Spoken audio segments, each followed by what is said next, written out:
gudoomiyaha shirkadda duulimaadyada ee Qatar Airways Sayid Albakar Albakir ayaa maanta waxa uu shaaca ka qaaday in shirkadoodu 1 bisha July ee sanadka cusub ee soo socda 2019 bilaabayso duulimaadyo toos ah oo ay kaga howlgalayso magaalada Muqdisho ee caasimadda dalka Soomaaliya.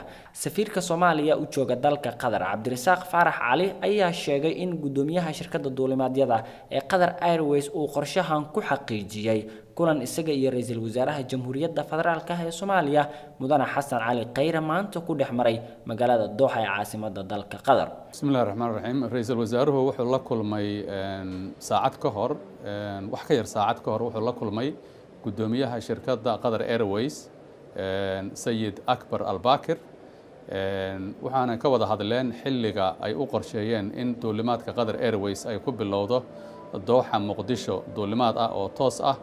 wuxuu noo xaqiijiyay 1 July inay bilaabayso Qatar Airways duulimaad toos ah oo Qatar Airways ee Muqdisho iyo Doha Muqdisho ah.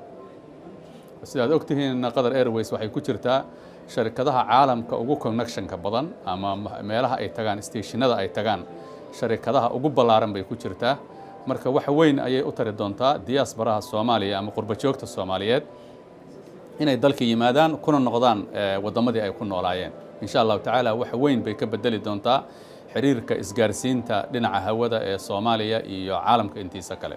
qorshahan shirkadda duulimaadyada ee Qatar Airways ay Muqdisho ugu bilaabayso duulimaadyada tooska ah ayaa waxa uu qayb ka noqonayaa hanaanka maalgelinta ballaaran ee shirkadaha ganacsatada iyo dawladda Qatar ay ku maalgelinayaan dalka Soomaaliya. Cabdulqaadir Cumar Cabdulla Fiidka, Telefishinka Somali Cable.